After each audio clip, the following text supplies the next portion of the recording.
Então, o nosso assunto hoje é o que afasta Deus da sua casa. Nós temos visto quanto que o mover de oração tem crescido no Brasil nesses últimos anos. Há muito mais oração do que há 5 anos atrás. Então, tem muitas pessoas orando, tem muita gente orando, tem muitas pessoas buscando, querendo entender mais e ter mais revelação sobre oração. Então, a gente percebe que o nível, a busca pelo Senhor tem aumentado. Mas, junto com isso, nós também percebemos que determinadas atitudes ou determinadas situações no meio do povo de Deus não está mudando. Há muita busca, há muita oração, há muito entendimento, há muitas descobertas, mas também percebemos que, junto com isso, há práticas que têm afastado a presença de Deus. E quando nós falamos sobre a presença de Deus, nós não estamos falando sobre a presença de Deus nessa dimensão, de toda a terra. Sabemos que Deus está presente em toda a terra e nada está fora da presença de Deus. Mas nós falamos da presença manifesta de Deus. Numa das primeiras aulas do Pedro Arruda, ele falou que estatísticas mostram o quanto o número como tem aumentado o número de evangélicos e como também tem aumentado o número de divórcio. Então, há um número muito grande de evangélicos, muitas pessoas se convertendo e muitas pessoas se divorciando. Alguma coisa não bate, alguma coisa não conjumina. Então, nós precisamos compreender o que afasta Deus da sua casa. Então, nós temos orado, nós temos buscado a Deus, nós temos rogado a Deus que fale conosco, e dentro dessa busca, nós temos entendido que nós precisamos tomar algumas atitudes para que Deus deixe de se afastar. Jesus veio, Jesus abriu um novo e vivo caminho, Jesus veio, nos reconciliou com o próprio Deus. Então, por que nós não estamos andando por esse novo e vivo caminho? Por que nós não estamos provando mais desse Deus tão poderoso, tão bom, eterno, e experimentando mais do poder de Deus? Há muito poder de Deus se manifestando na igreja em muitos lugares ao redor do mundo. Mas nós entendemos que Deus tem uma obra a realizar através da igreja no Brasil, e tem algo relacionado com a igreja do Brasil que Deus quer tratar. E dentro dessas coisas que Deus quer tratar conosco aqui no Brasil, tem a ver com a nossa santificação. Então, sem santificação, ninguém verá a Deus. Não tem como. Então, sem santificação, ninguém verá a Deus. Podemos orar, podemos jejuar, podemos buscar, mas se nós não abrirmos mão de algumas coisas, nós vamos ver o tempo passar e as coisas ainda vão se tardar a acontecer. Então, Deuteronômio, capítulo 23, está aí na apostila, página 91, nós temos uma instrução do Senhor para o povo ali no deserto. Mas ao cair da tarde, ele se lavará em água e entrará no acampamento, depois do pôr do sol. Também terás um lugar fora do acampamento para onde sairás. Entre os teus utensílios terás uma pá. E quando te assentares lá fora, com ela cavarás e, virando-te, cobrirás teu excremento, porque o Senhor, teu Deus, anda no meio do teu acampamento para te livrar e para te entregar aos inimigos. Por isso, teu acampamento será santo, para que ele não veja coisa impura em ti e se afaste de ti. Então, Deus estabeleceu essa lei de saneamento básico, Deus estabeleceu essa lei de higiene pessoal no meio do seu povo, né? Então, à tarde, antes de entrar no seu acampamento, tratem de se lavar, né? Não entre no acampamento sujo, mas se lavem à tarde, né? E o horário de fazer o número 2 também era à tarde, está vendo aí? Também era à tarde, e não era para fazer no meio do acampamento, era para sair do acampamento, né? Sai do acampamento, deu a hora, então saia do acampamento, leva a sua pazinha, cava, né? De acordo com a quantidade, o buraco lá, deixa lá, cobre, né? Cobre. Por quê? Porque Deus vai passar no meio do acampamento. Deus vai andar no meio do acampamento. E Deus não quer ver nada sujo. Deus não quer colocar os seus olhos sobre nada impuro. Então, Deus estabeleceu isso. Isso protegeu o povo de Israel durante os 40 anos. Então, durante os 40 anos, mulheres não abortaram, pessoas não morreram de nenhum tipo de enfermidade, suas roupas não gastaram, seus sapatos não gastaram. Havia uma saúde fora do normal no meio do povo aqueles 40 anos, porque Deus estabeleceu leis. Então, Deus, ele deixou bem claro que ele estaria livrando o povo de seus inimigos. Então, para que ele continuasse livrando o povo de seus inimigos, ele queria que o povo mantivesse o acampamento limpo. Não, ele não queria nada impuro no meio do povo. Então, isso nos faz pensar. Deus mudou? Deus não mudou. Deus continua o mesmo. Será que há impurezas no nosso meio? Jesus veio, morreu, derramou o sangue dele, deu a sua vida por nós, perdoou os nossos pecados. E agora? Deixamos o pecado ou continuamos no pecado? Claro que não, deixamos o pecado. Deixamos a prática do pecado. Isso vai ficar para trás. Agora, se nós continuamos a prática do pecado, a posição de Deus em relação ao pecado continua a mesma. Ele não vai nos fulminar, porque Jesus Cristo deu a sua vida por amor a nós. Ele não vai nos riscar, porque Jesus Cristo morreu por nós. Mas a exigência de Deus sobre santificação continua a mesma. Isso não mudou. Pelo contrário, o padrão moral da lei foi elevado a partir de Jesus. Jesus elevou o padrão moral da lei. Então, na lei, você está dizendo não adulterarás.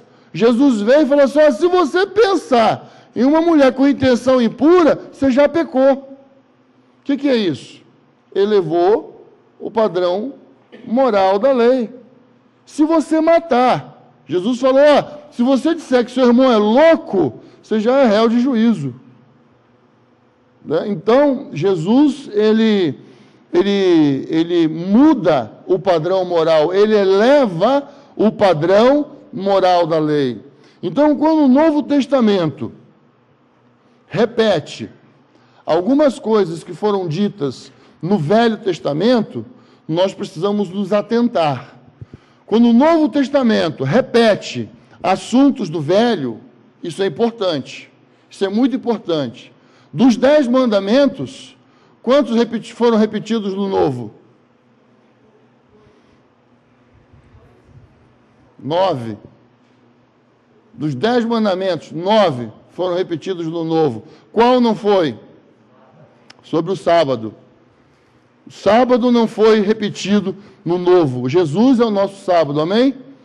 Então, nós vamos ter sábado, segunda, terça, quarta, quinta, sexta, vamos andar, né, sabaticamente, e no Novo Testamento não há exigência sobre o sábado, mas no Novo Testamento repete os outros 9, né, pecados que não devem ser cometidos. Então, aqui, em 1 Coríntios, capítulo 10, abra aí sua Bíblia, se você quiser abrir. 1 Coríntios, capítulo 10.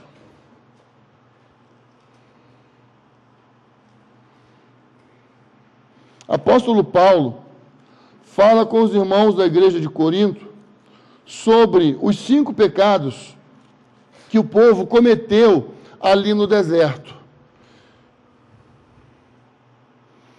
Ele fala: pois, irmãos, não quero que ignoreis que nossos pais estiveram todos debaixo da nuvem e todos passaram pelo mar. Todos foram batizados em Moisés, na nuvem e no mar. Todos comeram do mesmo alimento espiritual e todos beberam da mesma bebida espiritual, porque bebiam da rocha espiritual que os acompanhava. E essa rocha era Cristo, mas Deus não se agradou da maior parte deles, e por isso seus corpos ficaram prostrados no deserto.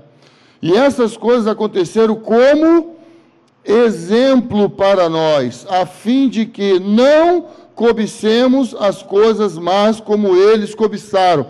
Então o apóstolo Paulo está repetindo isso que já havia sido tratado ali no deserto, porque esses pecados estavam sendo cometidos na igreja em Corinto.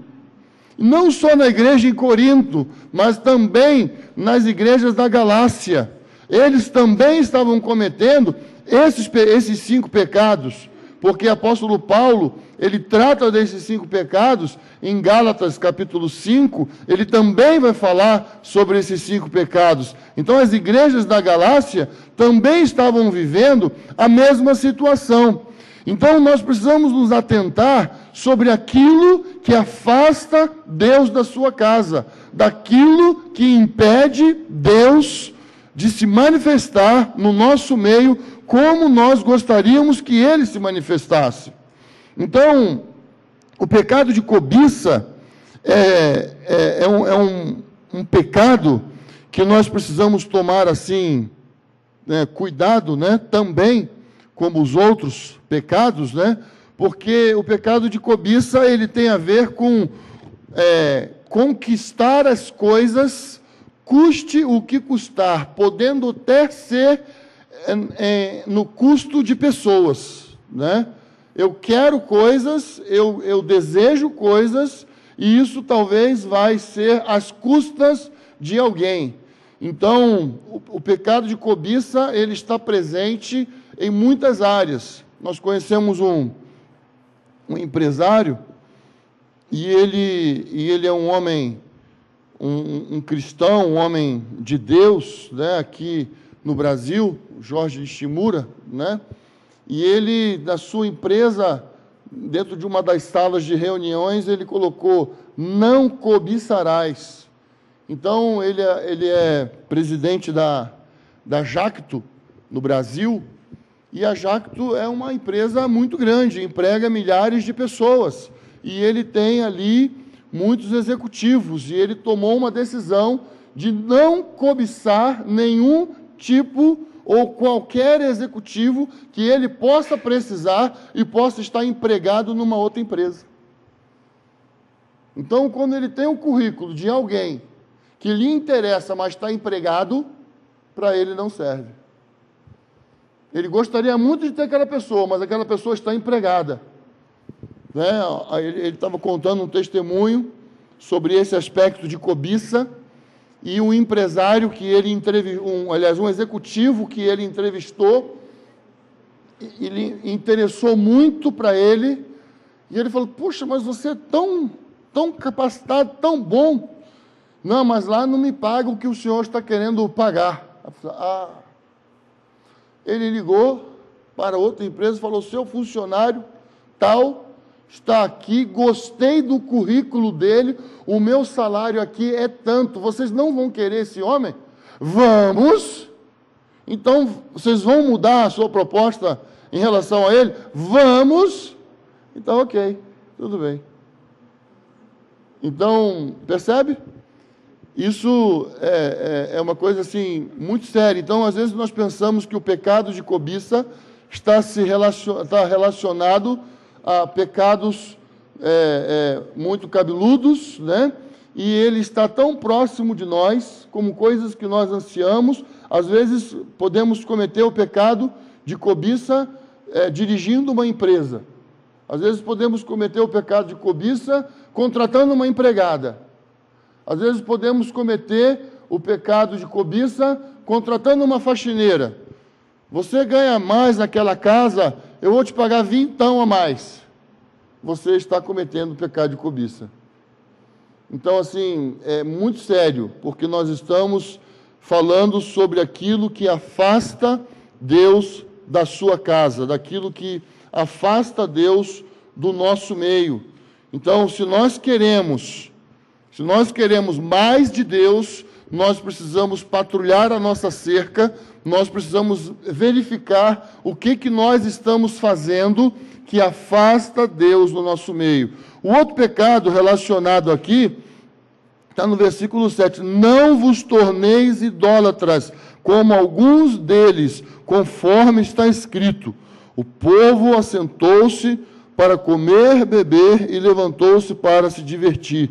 Então, a idolatria é algo que Deus abomina, é algo que Deus não aceita.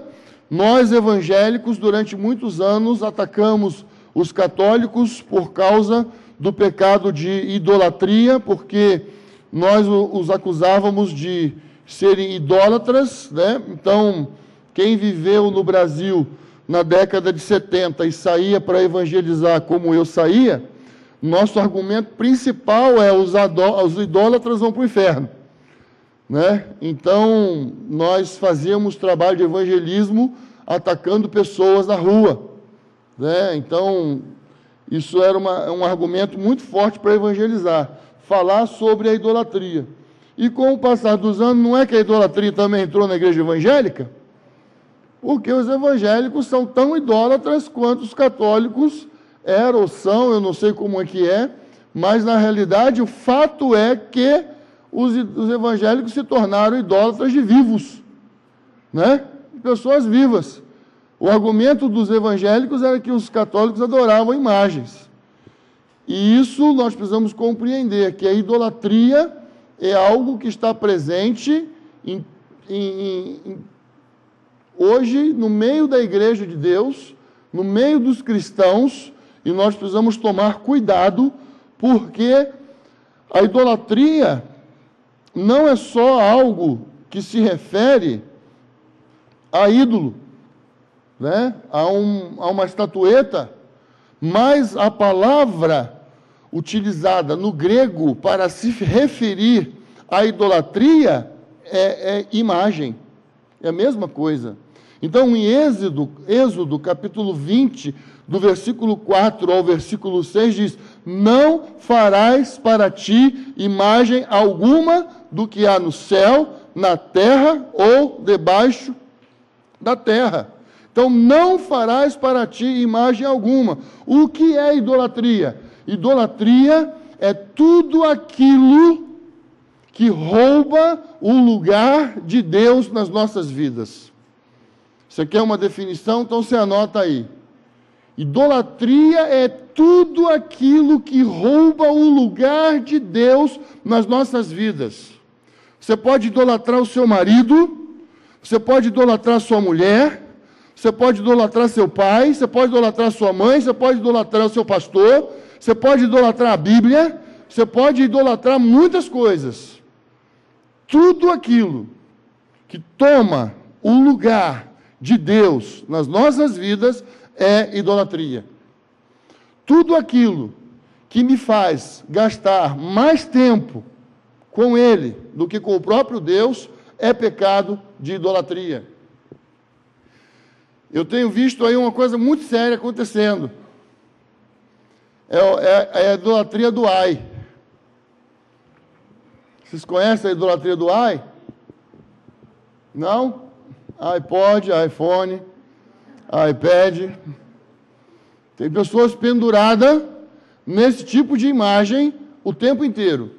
O tempo inteiro. Está grudado nessa imagem. Vai dormir, dorme com essa imagem sobre si. E acorda com essa imagem grudada em si. Não farás para ti o quê?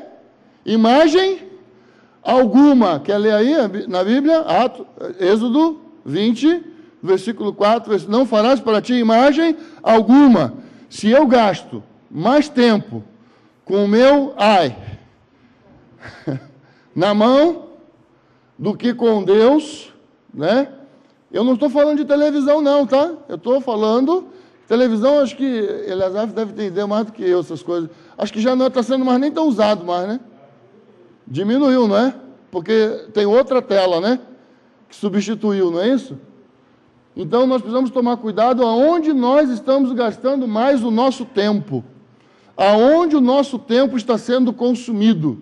Aonde a nossa atenção está sendo colocada. Então, nós precisamos compreender o que tem afastado Deus da sua casa, o que tem afastado Deus, né, do meio do seu povo.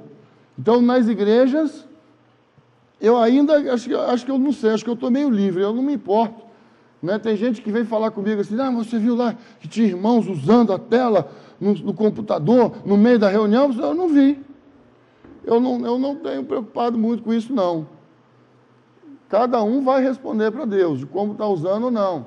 Não, mas é a Bíblia. Eu falo, então tá bom, é a Bíblia. Então o irmão fala assim para mim, não, mas não era não. Eu falo assim, mas ele disse que era a Bíblia. Mas você está fazendo, você está vigiando o outro. Não, eu passei e eu vi. Eu falei, tá bom. Né? Então, mas o fato é que as pessoas estão tão viciadas, né, que de vez em quando a gente chega em casa, aí a gente vai olhar às vezes o Facebook, eu falo para você, eu olho muito pouco, sabe? Mas eu anoto umas coisas interessantes. O pessoal está no culto colocando coisa no Instagram. Está viciada. Percebe? Está viciada. Ela nem percebe isso, ela já está viciada. Ela está ali no culto, fotografando, filmando e colocando no Instagram. Que atenção essa pessoa está prestando no que está acontecendo? Então, nós precisamos tomar cuidado com esse pecado de idolatria. Abre sua Bíblia. 1 Samuel. Abre seu iPad aí. Como é que é? É iPad? Hã? Seu tablet. Não tem problema. Estão entendendo qual é o problema, né? Abre aí 1 Samuel. Vamos ver 1 Samuel.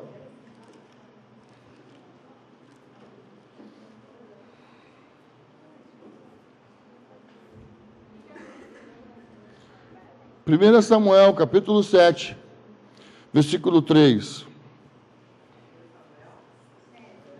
1 Samuel, capítulo 7, versículo 3.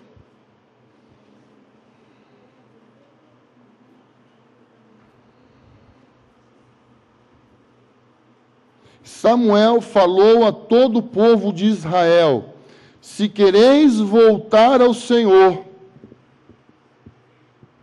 com toda sinceridade, lançai fora os deuses estrangeiros e as astarotes, dedicai o coração ao Senhor e cultuai somente a Ele, e Ele vos livrará da mão dos filisteus. Mais uma vez, Deus falando sobre nos livrar dos nossos inimigos. Então, se queremos voltar ao Senhor, se o povo então estava interessado em voltar ao Senhor, eles precisariam deitar fora todos os ídolos. Precisariam retirar todos os ídolos. Precisariam remover todos os altares. Então, nós precisamos nos atentar sobre os altares que possamos estar construindo nas nossas vidas. Que altares há em nossas vidas que compete com o próprio Deus, que compete com o espaço de Deus nas nossas vidas, né? Como nós estamos administrando o nosso tempo. Ezequiel, capítulo 8.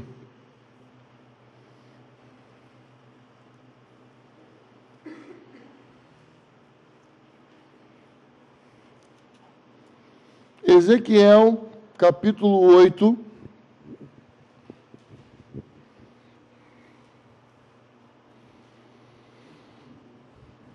Versículo 5. Então me disse, filho do homem, levanta agora os olhos em direção ao norte.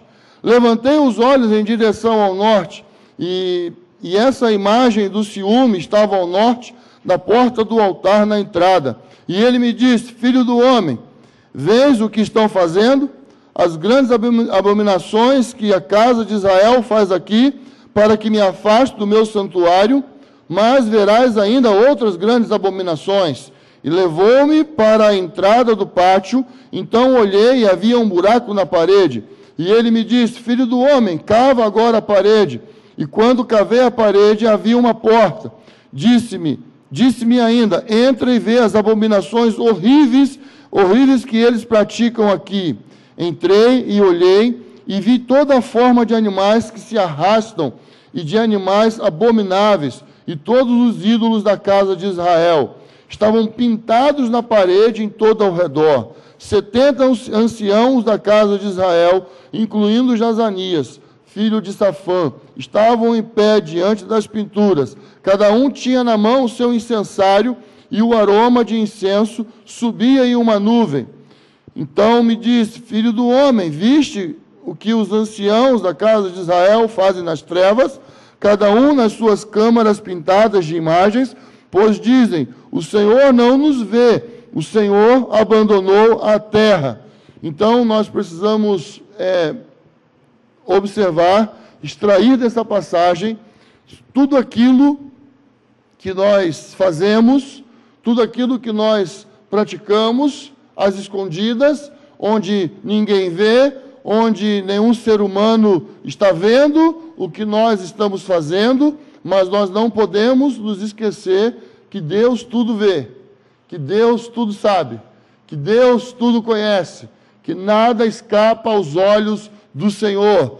Então, o argumento aqui dos anciãos é que eles estavam escondidos, e eles estavam escondidos em recâmaras, em quartos, né? Atrás de portas, atrás de paredes, e estavam ainda soltando a sua fumacinha, né? Fazendo coisas escondidos e soltando a sua fumaça. E a sua fumaça liberava um aroma, um incenso agradável. Então, infelizmente, nós temos visto muita fumaça, muito aroma agradável, muita fumaça se levantando, mas, infelizmente, sabemos que há pecados que precisam ser confessados, há pecados que precisam ser levados diante de Cristo, há pecados que precisam ser deixados, porque Deus não vai coabitar com o pecado. Deus não vai andar de mãos dadas com o pecado. Então, por mais que ninguém saiba, por mais que ninguém veja, Deus está vendo. Deus sabe. E há pecados que eles vão precisar ser confessados para que se tenha vitória real e verdadeira sobre ele. Então, tem pecados que você confessa para Deus e está ótimo, acabou. Mas tem pecados que são cometidos e eles entram em repetidas vezes, é porque a única maneira de você vencer esse pecado é confessando. Então, o Tiago fala, confessai as vossas culpas uns aos outros para serdes o quê? Curados. Então, tem pecados que trazem enfermidade para a alma. Então, tem pecados que não basta apenas confessar, porque ele vai precisar de uma ministração para que haja cura. Então, nós sabemos que há doenças no meio do povo de Deus e também há enfermidades. Deus é o Deus que cura doenças e Deus também é o Deus que cura enfermidades. Então, há enfermidades que nós oramos e a pessoa declara que foi curada e dali a 2 dias ela volta a estar com a enfermidade, volta a aparecer a enfermidade. Nós oramos e ela, mais uma vez, fica liberta, fica bem e depois volta a manifestar. O que é isso? Isso é uma doença na alma que precisa de ministração, precisa vir à luz. Isso é enfermidade. Então, vai precisar confessar, vai precisar abrir a vida para poder ser curado de verdade, para poder ser liberto de verdade. Isso é uma coisa muito séria. Então, Deus, Ele não abre mão de que nós confessemos e de que nós deixemos o pecado. Ah, estamos no tempo da graça, Jesus veio. É verdade? Né? É verdade, Jesus veio. Romanos, capítulo 5, versículo 11, fala, o pecado reinou até aqui, mas agora, versículo 16, estamos no reinado da graça. Reinado da graça, entramos no reinado da graça, mas a graça, ela não isenta a pessoa de confessar os seus pecados. A graça não nos isenta de sermos confrontados pelo Espírito Santo. Se fosse assim, a graça teria simplesmente passado por cima de Ananias e Safira, né? Não foi assim. Depois nós vamos ver isso. Agora, voltando para 1 Coríntios, capítulo 10.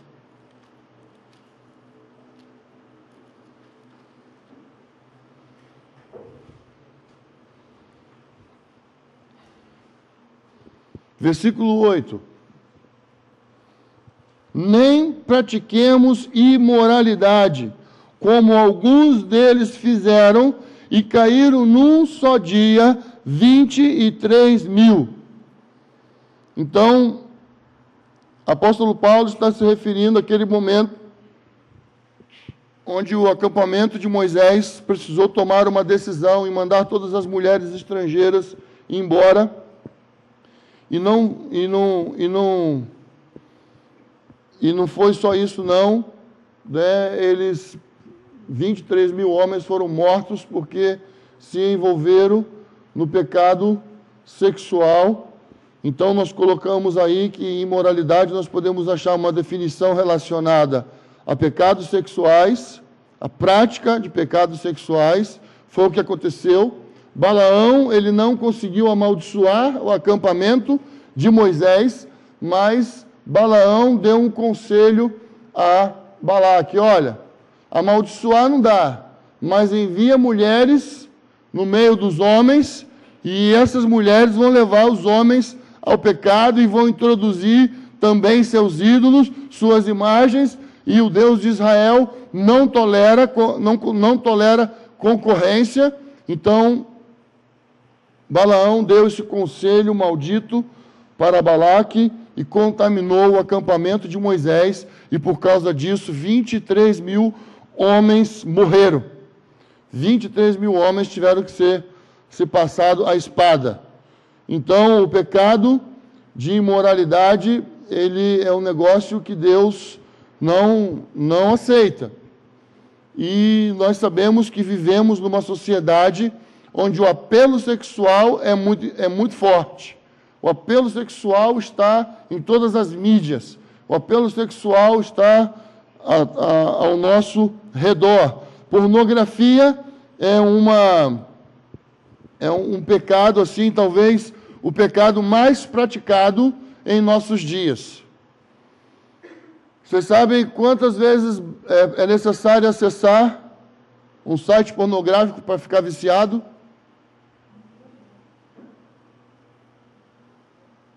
Uma vez.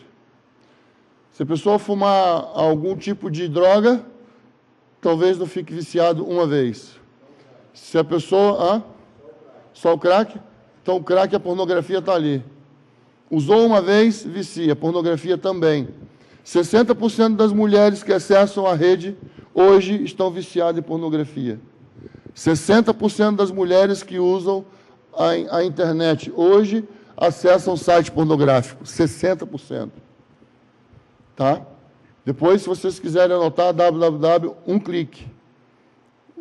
Um clique. Você vai pesquisar lá e você vai ver, o irmão Josh McDowell, ele faz um estudo bem profundo, bem sério, bem detalhado sobre essa questão da pornografia, como que está entrando nas casas, nas famílias, em todo o lado, pornografia está presente. Nós, como povo de Deus, precisamos patrulhar a nossa cerca. Nós, como povo de Deus, precisamos estar atentos sobre esses pecados. Precisamos estar vigiando, precisamos estar pedindo ajuda para não vivermos na prática desses pecados.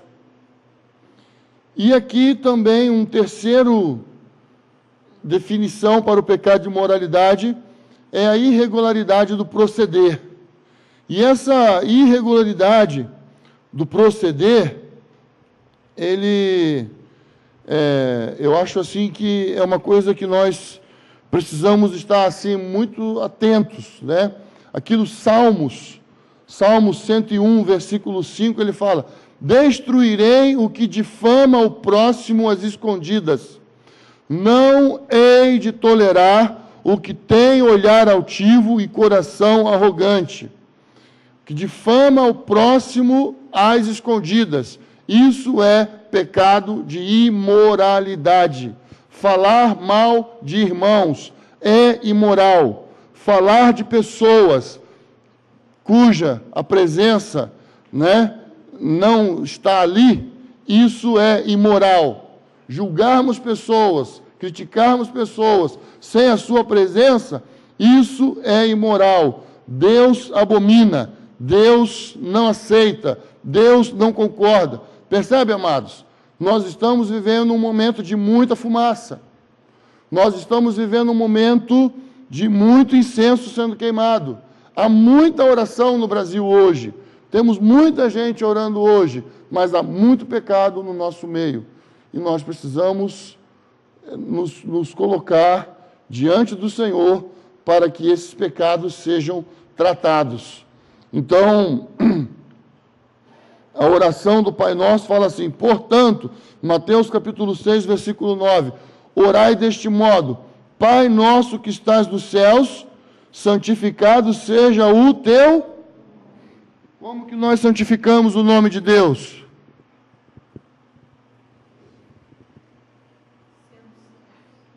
Nós santificamos o nome de Deus sendo santos, de que maneira?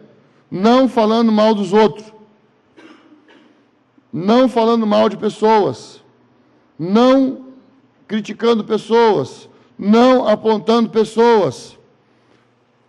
Sabe qual é o castigo de quem fala mal dos outros?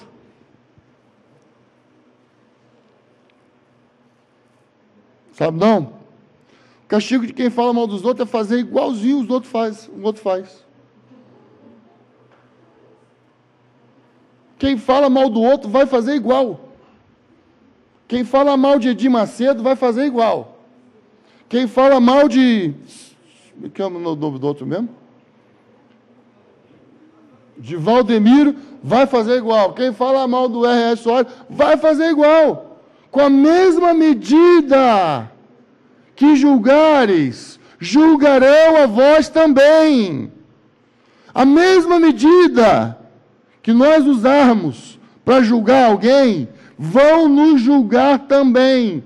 Sabe por quê? Porque eu vou fazer igual. Eu vou fazer igual. Por isso. Então, assim, é muito sério quando nós falamos sobre essa questão de imoralidade. Olha aí Número capítulo 20, do versículo 7 ao versículo 13, Deus fala com Moisés sobre falar a rocha, e porque o povo estava murmurando, o povo estava nervoso, o povo queria água, tal, já era a segunda vez que isso acontecia. Moisés ficou nervoso, chegou diante do povo e falou: Vocês estão achando o quê? Que eu vou falar com essa rocha e ela vai dar água? Né? E Moisés estava furioso. E naquele momento ali Moisés foi e tocou na rocha, ele era para ter falado com a rocha. Aí aqui no versículo 12 de Números 20, o Senhor fala assim: e o Senhor disse a Moisés e Arão: não fareis esta comunidade entrar na terra que lhes dei, porque não acreditastes em mim, não santificando-me diante dos israelitas. Então nós precisamos tomar cuidado, porque a palavra de Deus nos fala sobre santificar o Senhor, sobre santificar o nome do Senhor. Então Jesus ensinou que a oração, né, que nós vamos fazer diante do Senhor está muito relacionado com o nosso procedimento, com o nosso andar. Então, podemos dar aleluia, glória a Deus, fazer muitas coisas muito fortes, ter atitudes muito fortes, mas se vivemos a prática do pecado, não vamos avançar no reino de Deus como nós gostaríamos. Eu queria muito, Deus também. Queria muito, Deus também. Então, Moisés, ele foi duramente repreendido, Em João, capítulo 3, versículo 29, João Batista fala: a noiva pertence ao noivo, mas o amigo do noivo que está presente e o ouve, alegra-se muito com a voz do noivo. Assim se completa esta minha alegria. Então, quem tem a noiva? É o noivo. João Batista se identificou como quem? Amigo do noivo. João Batista tinha consciência de uma coisa: eu não sou dono da noiva. A noiva não me pertence. A noiva tem um dono. E a noiva é Jesus. Então nós temos que tomar muito cuidado quando nós nos referimos a essa noiva. Nós precisamos tomar muito cuidado quando nós falamos da noiva, para não deixarmos de santificar o nome do Senhor. Então, quando eu for falar da noiva, cuidado, a noiva tem um dono. A noiva tem um dono. Nós temos alguns homens casados aqui, temos algumas mulheres casadas aqui. Quem é que gosta de ouvir falar do seu marido ou da sua esposa? Ninguém. Né? Tem alguns casais aqui de comprometidos também, né? Você vai gostar de que alguém fale dessa pessoa? Você vai gostar de que alguém julgue essa pessoa? Jesus também não gosta que ninguém fale da sua noiva.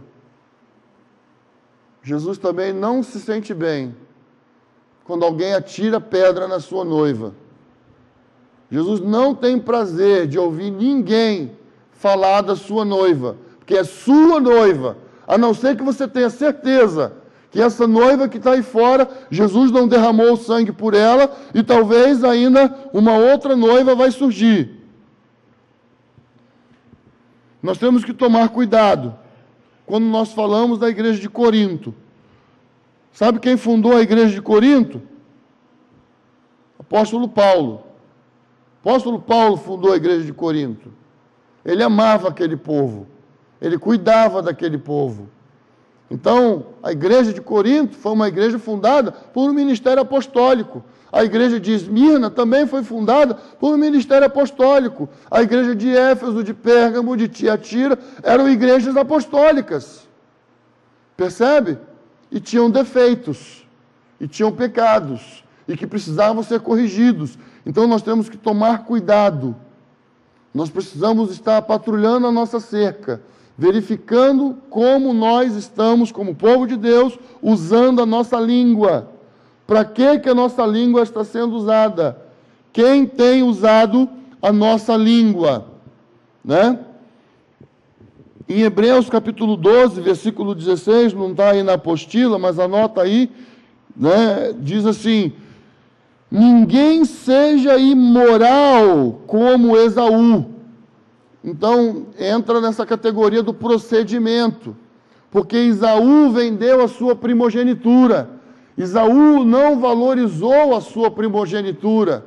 Então, Hebreus chama Esaú, o autor de Hebreus fala que Esaú é imoral, não valorizou a bênção do Senhor, não valorizou a promessa do Senhor, não valorizou a história de seu avô, não valorizou a história de seu pai, não valorizou a história dos encontros de seu avô com Deus, de seu pai com Deus, da promessa de Deus. Então Esaú foi considerado um homem imoral. Nós podemos ser imorais quando nós desconsideramos a história de que Deus está construindo na terra, daquilo que Deus está fazendo no meio do seu povo. Então a imoralidade tem a ver também com o nosso procedimento. Então, muitas vezes, quando nós falamos sobre o pecado de imoralidade, nós ficamos muito voltados para o aspecto sexual, para o aspecto da pornografia, mas eu ando assim bastante preocupado com esse aspecto do procedimento, a irregularidade do nosso procedimento. Às vezes nós deixamos de santificar o nome do Senhor quando falamos de uma pessoa que não está presente.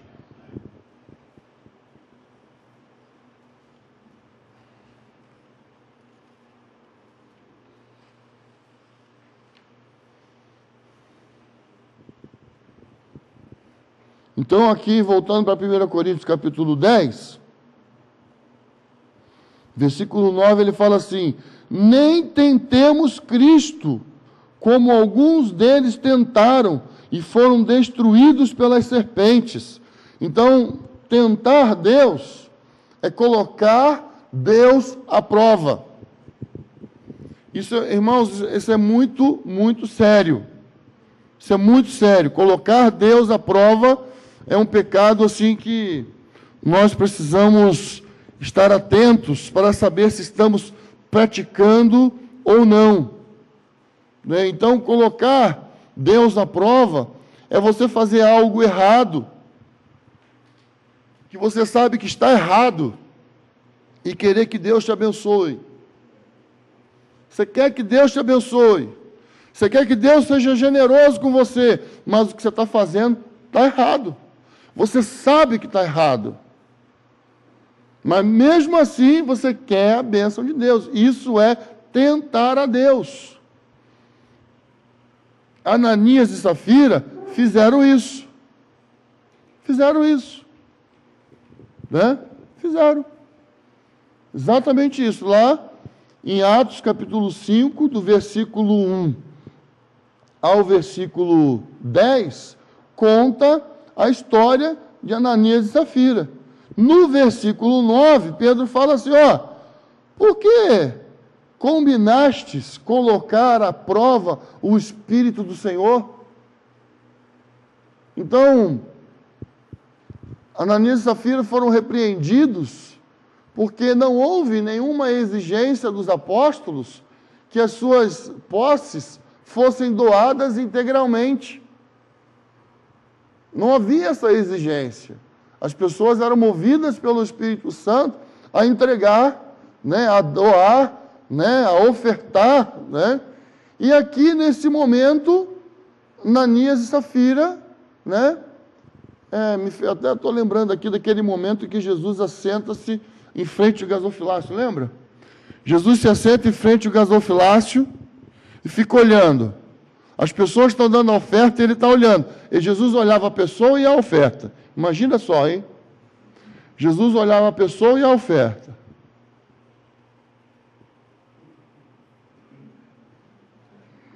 Jesus devia ficar assim, horrorizado, né? Aí depois ele falou assim, muitos ricos aqui deram do que sobrava. O que Jesus estava tendo naquele momento? Palavra de discernimento. Ele sabia que aquelas pessoas estavam dando da sobra, não estavam ofertando como deveriam ofertar, mas essa viúva deu tudo que ela tinha. Palavra de conhecimento, né? Jesus teve naquele momento. E é interessante que Jesus ali não matou ninguém, né? Fulminou ninguém. Mas o pessoal estava indo lá, né, pegando, imagina só, né, para todo mundo ver aquele, sei lá o que, moedas de ouro, né, aquele barulho. Aí Jesus olhava, né, as pessoas ficavam impressionadas, Jesus não, porque ele estava vendo o que as pessoas estavam dando, como as pessoas estavam dando. Mas nesse momento aqui de Ananias e Safira, eles entraram combinados, achando que iam fazer bonito, né, para todo mundo ver, e Pedro fala, olha, Satanás encheu o coração de vocês, né, e eles não tinham nenhuma intenção, percebe? De mentir para o Espírito Santo. Eles não combinaram assim, vamos enganar Deus. Eles não combinaram isso. Eles não combinaram assim, ó, hoje nós vamos enganar Deus. Eles não pensaram em enganar Deus. Você acha que ele pensou em enganar Deus? Ele não pensou em enganar Deus. Eles pensaram em fazer um negócio para todo mundo ver. Lembra da história que o Pedro contou aqui para inglês ver? Né? Então, assim, eles queriam que todo mundo visse, todos vissem que eles também estavam dando da propriedade que eles venderam. Só que naquele momento, a chave geral estava ligada. Tinha presença de Deus que eles não estavam percebendo. E que tudo que estava sendo feito diante de Deus. Então, quando nós nos acostumamos ao pecado, ou nos acostumamos com determinadas manifestações da presença de Deus, é muito perigoso, né? Então, Uzá, ele foi criado na casa de Quiriat Jearim. Uzá cresceu vendo o móvel da arca. Uzá cresceu olhando a arca. Então, quando a arca balançou em cima do boi, Uzá pôs a mão. Por quê? Porque Uzá estava acostumado a ver o móvel da arca. Era um costume. Percebe? Às vezes nós estamos acostumados. Cantamos, adoramos, cânticos espirituais, falamos em línguas, mas não estamos percebendo o quanto Deus está presente, ou o quanto Deus está se manifestando. Então, se estamos brincando, tomemos cuidado. Se estamos fazendo coisas escondidas, e ao mesmo tempo levantamos as mãos, e acendemos incensário, fazemos fumaça e um bom perfume, e temos praticado o pecado escondidamente, nós precisamos tomar cuidado, porque Deus vai restaurar a sua presença no meio da noiva. Deus vai fazer isso, é para isso que nós estamos caminhando, é nessa direção que nós estamos andando, a presença de Deus sendo restaurada na casa, a presença de Deus sendo restaurada no meio da igreja. Nós estamos caminhando nessa direção. Então, quando nós falamos sobre igreja gloriosa, quando nós falamos sobre o dia do Senhor, quando nós falamos sobre a glória da segunda casa, nós estamos falando sobre as manifestações iguais da igreja primitiva e maiores também. Então, é muito sério, né? É muito sério. Versículo 11 de 1 Coríntios 10.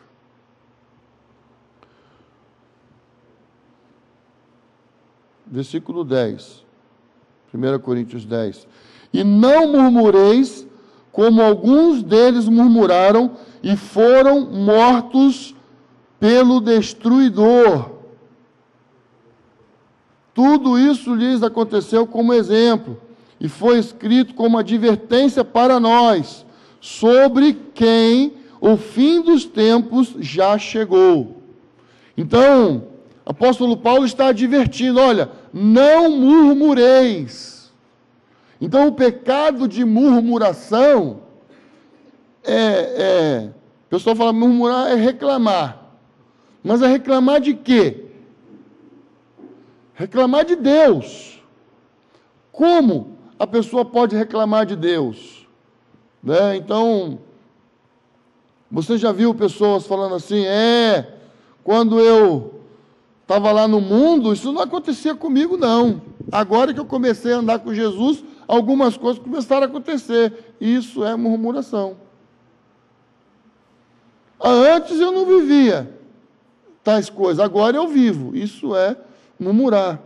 Números, capítulo 14, versículo 2, fala assim: e todos os israelitas murmuraram contra Moisés e Arão, e toda a comunidade lhes disse: seria melhor se tivéssemos morrido na terra do Egito.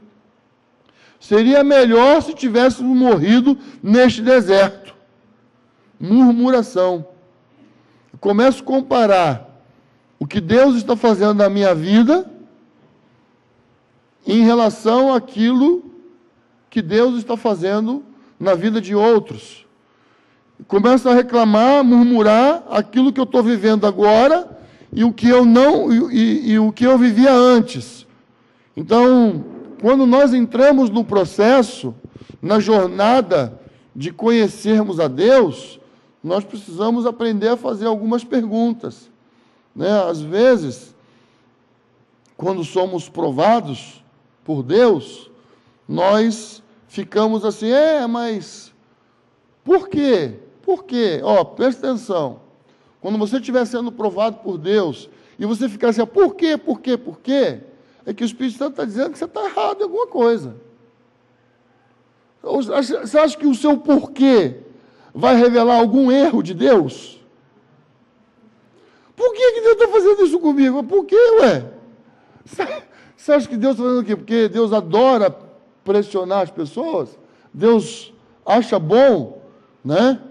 Então, assim, não pergunta por quê. Tá? Se você já sabe que você está errado em alguma coisa, se arrepende.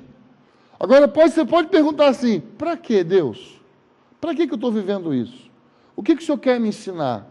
O que eu preciso aprender? Aonde o Senhor quer me levar com isso? Está entendendo? O porquê só revela que eu estou errado. Os amigos de Jó queriam provar o tempo inteiro para Jó que ele errou em alguma coisa. Não, você está vivendo isso porque você deve ter cometido algum pecado. Você está vivendo tal coisa porque, certeza, você pecou contra Deus. Então, por quê? Jó não estava convencido disso. Jó queria saber para quê. Para quê? Estou passando isso para quê? Eu preciso aprender isso para quê? O que Deus quer me mostrar?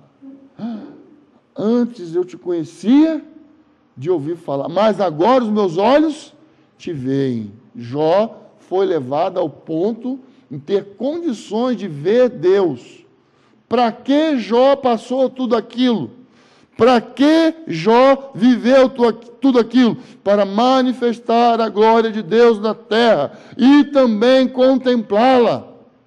Jó viveu tudo o que viveu para mostrar a glória de Deus.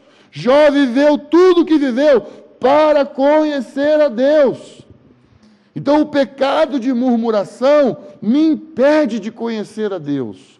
O pecado de murmuração me impede de conhecer aquilo que Deus está trazendo para mim ou para nós. No versículo 36 desse capítulo de Números 14 fala: quanto aos homens que Moisés havia mandado sondar a terra e que, ao voltarem, fizeram toda a comunidade murmurar contra ele, depreciando a terra. Então, os espias ficaram depreciando a terra. Tem gigantes. Tem cacho de uva enorme, mas os inimigos são muito fortes. É um povo muito numeroso. Tem isso, mas olha, mostrando sempre o lado da desvantagem, do perigo, né? Então, isso é algo que Deus, ele de fato não gosta, né? Deus não tolera. Apóstolo Paulo viveu muita provação, apóstolo Paulo viveu muita privação, apóstolo Paulo, ele abandonou muita coisa e ele tinha uma postura de se alegrar no Senhor e de ficar firme naquilo que Deus estava fazendo. Então, o que nós precisamos atentar, né? Salmo 106, versículo 25 fala: mas murmuraram em suas tendas e não deram ouvidos à voz do Senhor. Então Deus fala, mas a murmuração abafa a voz de Deus. Então, aí na sua apostila, na página 92, tem um subtítulo aí, que eu falo sobre a falta de foco, ou a importância do foco. Gênesis, capítulo 30, do versículo 32 ao 40, vai contar a história de Jacó e Labão. Labão era o pai da esposa de Jacó. Labão, o pai das esposas, né, de Jacó, Raquel e Lia. Então, Jacó fez um acordo com Labão. Jacó entendeu que era hora de voltar para a sua terra. E nesse acordo que Jacó fez com Labão, tinha a ver com as ovelhas. Se você quiser abrir aí, abra sua Bíblia, em Gênesis 30, versículo 32 ao 40. E ele falou: olha, é o seguinte, você vai ficar com as ovelhas, né? Vamos lá abrir lá. Você vai ficar com as ovelhas escuras, né?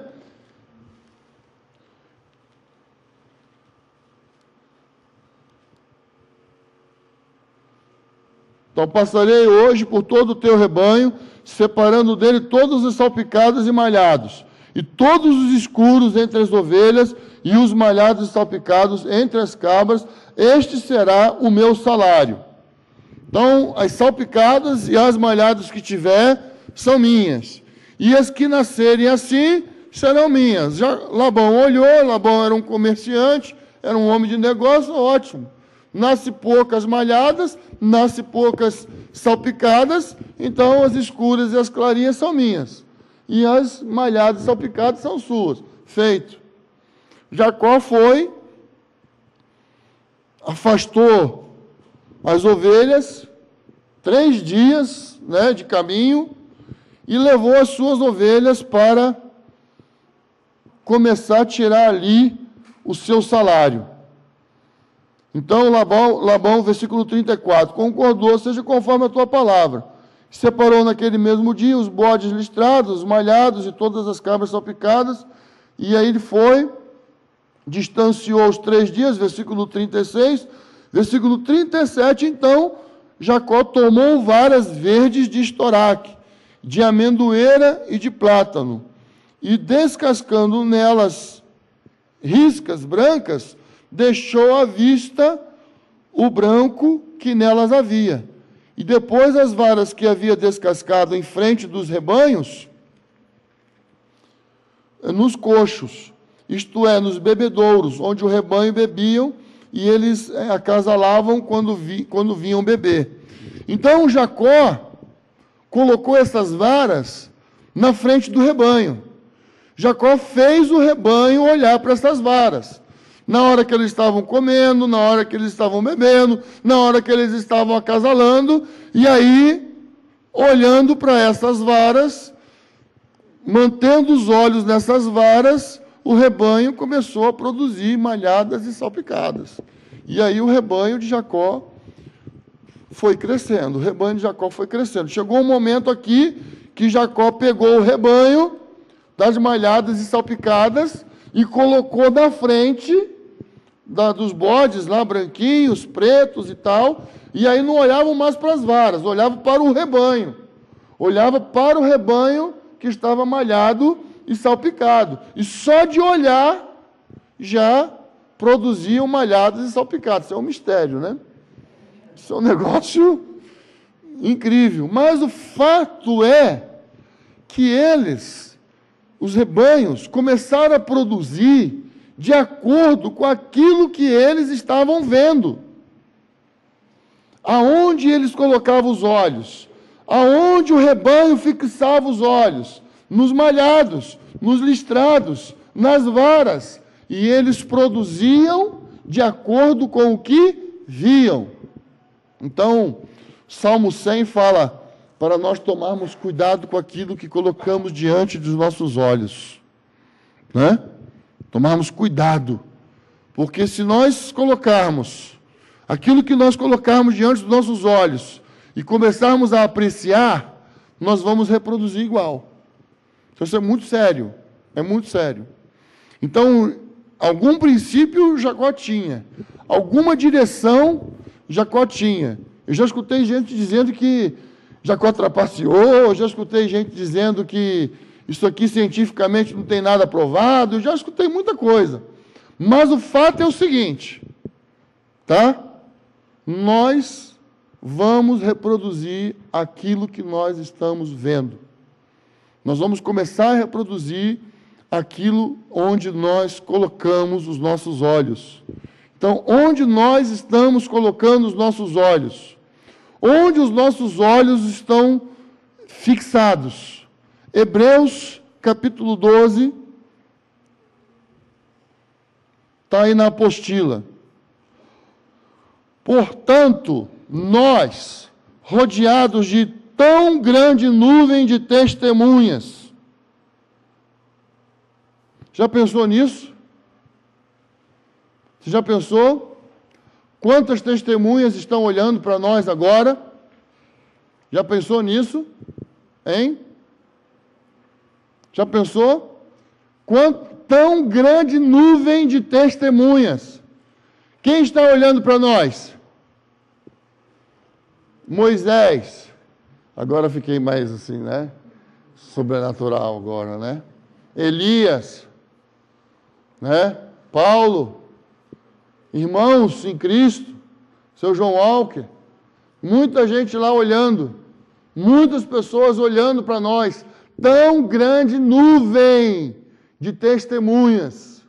Vocês estão olhando pensando que só tem pessoas aqui que estão olhando para nós, o nosso trabalho? Não. Tem pessoas na eternidade olhando a gente. E assim, vai mesmo, isso mesmo, vai lá. Vai lá, Josafá, vai lá, Erivelto. Vai lá, isso mesmo. Ioiô, isso aí, ioiô, vai lá, firme. Né? Estão olhando. Cíntia, isso mesmo. Muito bem, Cíntia, continua. Fica firme, Fatinha. Vai. E eles estão lá olhando, eles estão lá torcendo. Não pode interferir. Não tem condições nenhuma de interferir. Mas nós estamos rodeados de uma grande nuvem de testemunhas. Tá certo? São testemunhas, porque eles já viram aonde nós vamos chegar. Eles já encontraram com Ele. Eles são testemunhas de que vale a pena andar esse caminho, né? Que vale a pena trilhar esse caminho. São testemunhas, chegaram lá. Mas só que tem um negócio, eles têm certeza que o gozo deles só vai ser completo quando nós atingirmos também aqui na terra. Entende? Então eles só vão ter gozo completo lá quando nós chegarmos aqui, a plenitude que Deus nos chamou para também alcançarmos. Então eles estão lá, torcendo. Vai, Miriam, isso mesmo, aguenta Eleazar aí, que vale a pena, e tal. Isso mesmo, vai. Vai, Eleazar, suporta a Miriam aí. Isso mesmo. Né? Amigo, né? A Miriam, amiga. Então, uma grande nuvem de testemunhas olhando para nós. Depois de eliminar tudo que nos impede de prosseguir e o pecado que nos assedia, né? Então, tem tradução que fala assim, ó, depois de deixar Nessa tradução que eu estou usando aqui, fala eliminar tudo que nos impede, os ídolos, a imoralidade, a cobiça, né? De colocar Deus à prova, a murmuração. Depois de deixar tudo isso, e o pecado que nos assedia, corramos com perseverança a corrida que nos está proposta. Entendeu? Então o pecado nos impede de correr. O pecado nos impede de avançar. Os embaraços, eles estão aí tentando, né, nos impedir. E tem uma carreira, né, para correr. Então, a proposta é correr. Vamos vencer os 100 metros, Isaac. Vamos lá, Isaac, vamos deixar o Isa Bolt para trás. Vamos correr. Né? Nós somos 2 caras de peso, né, Isaac? Vamos deixar o Isa Bolt para trás, vamos correr. Né? Então, assim,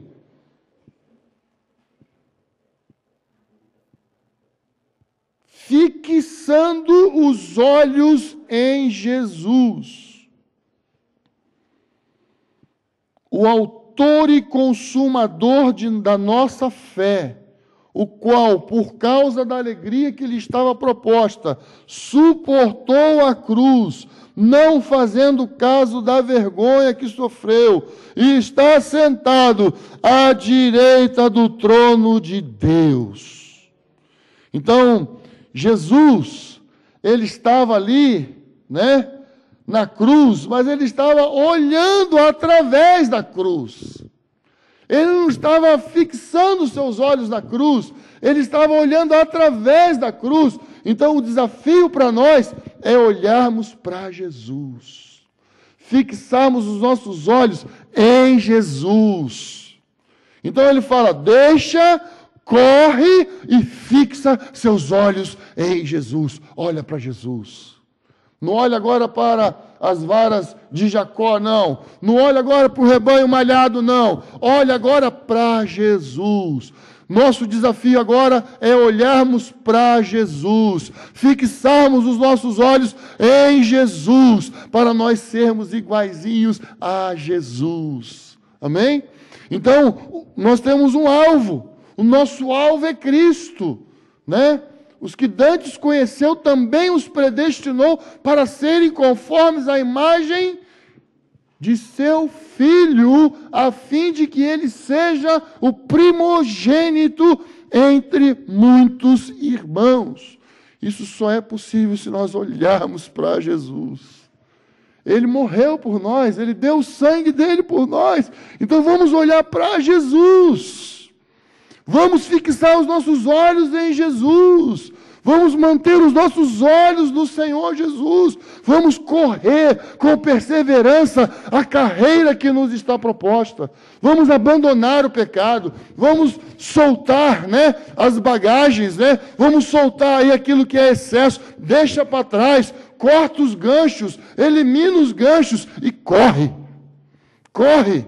Precisamos correr. Né? Há uma velocidade que nós precisamos atingir. Agora, se nós estivermos com excesso de bagagem, nós não vamos correr. Nós não vamos correr. E aqui está falando, corre. Corramos com perseverança. É para nós corrermos. Então, nós precisamos olhar para Jesus. Amém? Precisamos manter os nossos olhos em Jesus. Precisamos fixar os nossos olhos em Jesus. E não no A, no B, no C ou no D, né? Nas coisinhas, né? Nas picuinhas, né? Nas rivalidades, né? Nas carnalidades, nas porfias, nas dissensões. Deixa tudo isso para trás, né? Nisso que consideram, né, todas as coisas como esterco, né? Esquecendo-me das coisas que para trás ficam, prossigo para o alvo da soberana vocação, para ver se de algum modo possamos alcançar, né? Posso alcançar aquilo pelo qual também fui alcançado. Apóstolo Paulo, aquilo pelo qual. Ele queria alcançar aquilo pelo qual ele tinha sido alcançado. Então havia uma paixão, um fogo, um desejo. Então o apóstolo Paulo era um cara focado, Jesus era um cara focado, Moisés também era um cara focado, Abraão era um cara focado. Eles estavam olhando para frente, eles estavam olhando lá na frente. Tinha problema? Muito problema. Tinha muitas situações ao redor? Muitas situações ao redor. Mas nós precisamos olhar lá na frente. Amém? Precisamos olhar lá na frente, precisamos focar lá na frente, precisamos olhar para Jesus. Olhar para Jesus. Nós não vamos vencer pecado olhando para o pecado, nós vamos vencer pecado olhando para Jesus. Amém, queridos?